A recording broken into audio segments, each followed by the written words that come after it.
10 देश जिनके ऊपर कब्जा करना नामुमकिन है। लड़ाई किसी भी देश के लिए अच्छी नहीं है, लेकिन अपने देश को बचाने के लिए अपनी आर्मी को स्ट्रॉन्ग बनाना जरूरी होता है। और इसी वजह से ही आज हम आपको पूरी दुनिया के 10 स्ट्रॉन्गेस्ट आर्मी या फिर ऐसे देश बताएंगे जिनके ऊपर कब्जा करने के बारे में कोई दूसरा देश भूलकर भी नहीं सोच सकता। नंबर 10, सऊदी अरब। ये देश तो वैसे ही पूरी दुनिया में अपने सबसे अलग और सबसे खतरनाक कानून की वजह से काफी ज्यादा जाना जाता है और यहाँ पर लोकल लोगों से ज्यादा दूसरे देश के लोग रहते हैं और कमाते हैं। सऊदी अरब देशों में सबसे बड़ा देश माना जाता है और ये पूरी दुनिया का भी तीसरा सबसे बड़ा देश है। एरिया में ये 21,49,690 किलोमीटर स्क्वायर का क्षेत्र है, जिसमें 3,57,00,000 से भी ज्यादा लोग रहते हैं और इस देश में लगभग 70% से ज्यादा लोग दूसरे देश के हैं और यहाँ की सबसे बड़ी आबादी IT फील्ड में काम करती है। वैसे इस देश में और भी कई बड़ी इंडस्ट्री हैं, पर सऊदी की ऑयल फील्ड इंडस्ट्री दुनिया की सबसे बड़ी इंडस्ट्री मानी जाती है, जिसके कारण ये दुनिया का सबसे बड़ा ऑयल सेंटर है। आज के समय में ऑयल की वजह से सऊदी की इकोनॉमी भी चलती है और सऊदी अरब की टोटल GDP $1.5 ट्रिलियन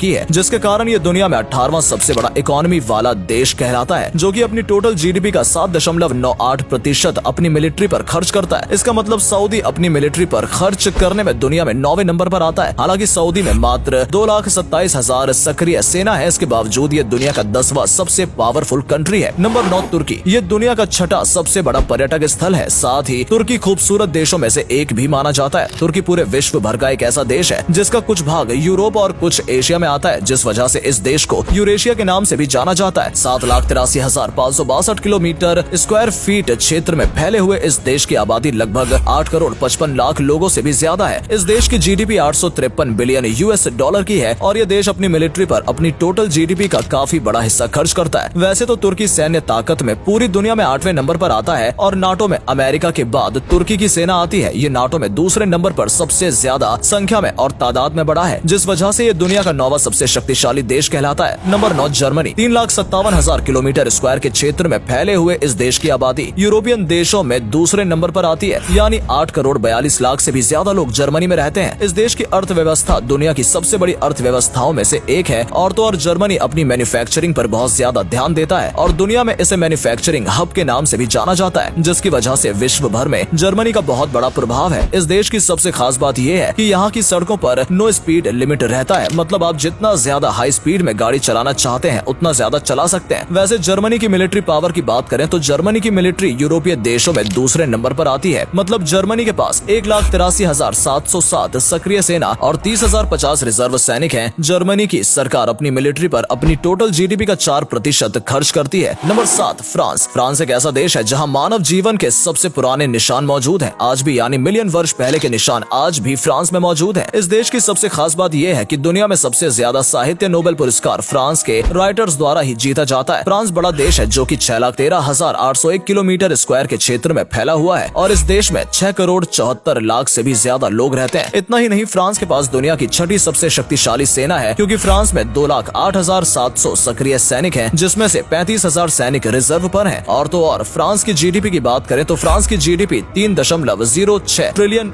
की है, जो कि दुनिया में 7वें नंबर पर आती है और फ्रांस अपनी GDP का 2.7% अपनी मिलिट्री पर खर्च करता है। वैसे फ्रांस में machinery, chemical, automobile, aircraft, textile जैसे व्यापार इस देश की इकोनॉमी मानी जाती है और फ्रांस के पास 280 से ज्यादा न्यूक्लियर बॉम्ब है। Number 6, south Korea. वैसे तो साउथ कोरिया एक छोटा देश है, लेकिन ये काफी विकसित देश है। साथ ही साथ साउथ कोरिया का नाम एशिया के सबसे अमीर देशों में भी आता है, जो कि लगभग 1,03,63 किलोमीटर स्क्वायर के क्षेत्र में फैला हुआ है और साउथ कोरिया के इतनी छोटी सी एरिया में 5.17 करोड़ लोग से भी ज्यादा रहते हैं। और आपको जानकर हैरानी होगी कि 92% लोग इंटरनेट का यूज करते हैं, जिससे आप अंदाजा लगा सकते हैं कि ये देश कितना डेवलप होगा। हालांकि इस देश का पावरफुल बनना इतना आसान नहीं था, क्योंकि ये देश जापान और चाइना के बीच में बसा हुआ है। लेकिन साउथ कोरिया की खास बात यह है कि इसके पास दुनिया की 6ठी सबसे बड़ी एयरफोर्स है। वहीं अगर साउथ कोरिया की GDP की बात करें तो साउथ कोरिया की GDP $1.80 ट्रिलियन की है, जो कि दुनिया में 10वें नंबर पर आती है और यह देश अपनी GDP का 2.8% अपनी मिलिट्री पर खर्च करता है।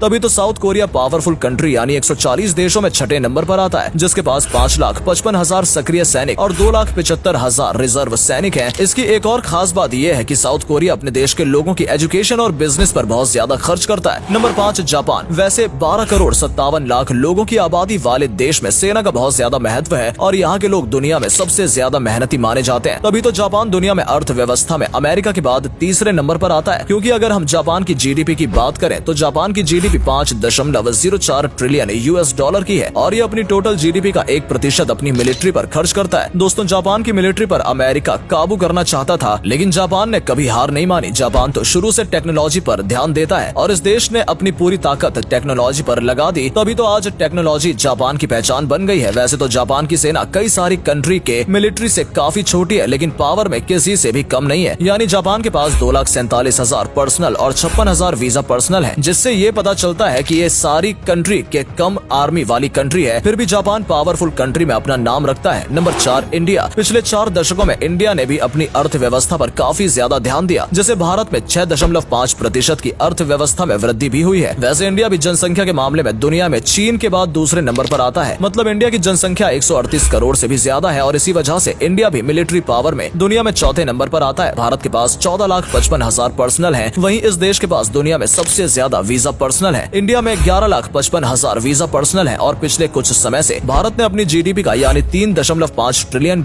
में से 2.88% आर्मी में खर्च करता है। Number 3, China. अभी ये अमेरिका का सबसे ज्यादा कंपटीशन दे रहा है और चीन अभी अमेरिका का सबसे बड़ा कॉम्पिटिटर बन गया है। चीन की GDP देखी जाए तो वो $18 ट्रिलियन की है और इसमें से ये 1.3% जितने रुपए अपनी आर्मी में डालता है, जिस वजह से इसकी आर्मी सबसे स्ट्रॉन्ग आर्मी में से एक है और कोई भी देश इनसे लड़ने से पहले 1000 बार सोचता है। और देखा जाए तो इस वक्त पूरी दुनिया में चाइना का सबसे ज्यादा खौफ है। Number 2, Russia. रशिया देश की GDP फिलहाल $2.11 ट्रिलियन की है। अभी रशिया और यूक्रेन के बीच चल रही लड़ाई की वजह से इसकी GDP को काफी ज्यादा नुकसान पड़ा है, क्योंकि उनके ऊपर काफी अलग अलग सेक्शंस लगाए गए, लेकिन फिर भी इनकी GDP अभी भी इतनी मजबूत है। और लड़ाई से आपको पता तो चल ही गया होगा कि रशिया आखिर कितना ज्यादा ताकतवर है। उसने यूक्रेन के कई हिस्सों पर कब्जा पा लिया है और इतने सारे सेक्शंस लगाने के बाद भी रशिया का उतना फर्क नहीं पड़ा था। हाँ, वहाँ पर रहने वाले लोगों की जिंदगी काफी मुश्किल हो गई थी, लेकिन इकोनॉमिक सेक्टर में देखा जाए तो जाहिर सी बात है लड़ाई से नुकसान होता ही है, लेकिन फिर भी रशिया ने काफी अच्छा मुंह तोड़ जवाब दिया है और शायद ही अगली बार कोई रशिया से लड़ने की कोशिश करेगा। Number 1, America. अमेरिका की GDP 20 ट्रिलियन से भी ज्यादा है और उसमें से भी ये 3.3% जितना GDP बस अपनी आर्मी पर खर्च करता है और इसलिए अमेरिका की आर्मी सबसे ज्यादा खतरनाक मानी जाती है। US को रशिया की आर्मी की टक्कर दे सकती है और अभी तो चाइना भी इसका कंपटीशन बन चुका है, इसलिए अभी इस सारे देशों के बीच काफी ज्यादा तनाव है। इस लिस्ट में जितने भी देश शामिल किए गए हैं, भले ही उनकी आर्मी शक्तिशाली है, लेकिन उनके बीच कंपटीशन नहीं है। पर इंडिया, रशिया, चीन और अमेरिका ऐसे देश हैं जो एक दूसरे के दोस्त या दुश्मन बने हुए हैं।